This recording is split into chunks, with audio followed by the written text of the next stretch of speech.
I never thought that at the age of 20, I'd find myself in such a horrible situation. Everything started back in high school, when I met her. Her name was Emily.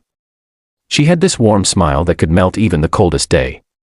We sat next to each other in math class, and soon we were sharing everything: notes, lunches, dreams. I still remember the first time she called me at night just to say good night. That small, sweet dreams became the best part of my day. Years passed, and we grew together. We traveled across the country after graduation: mountains, beaches, little towns that no one cared about but us.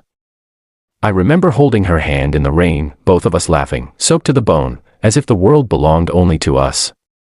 I worked 2 part-time jobs to save money for our trips and, eventually, for our wedding.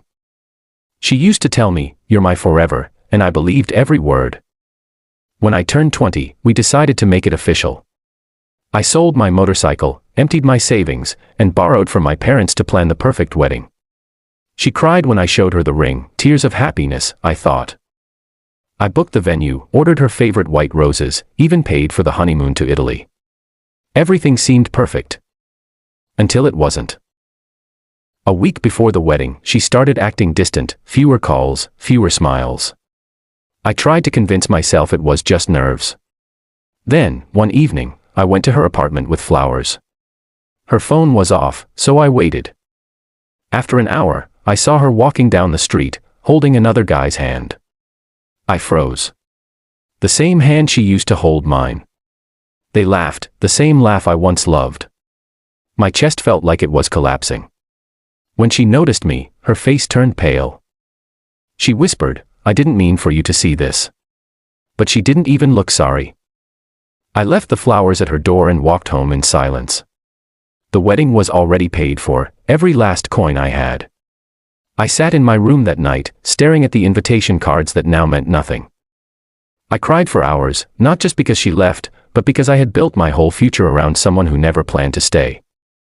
The next morning, I canceled everything. The hotel refused to refund most of the money. My parents tried to comfort me, but their words couldn't fill the emptiness inside. I stopped eating, stopped sleeping, just replayed our moments in my head: the laughter, the trips, the promises.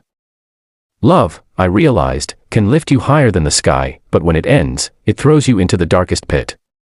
And I was falling, endlessly. Now, months later, I'm still trying to rebuild myself. Sometimes, I pass by the park where we used to walk and imagine her beside me. But I remind myself that some people only walk with you until they find a better path. I lost her, but maybe I found something else: the strength to start again.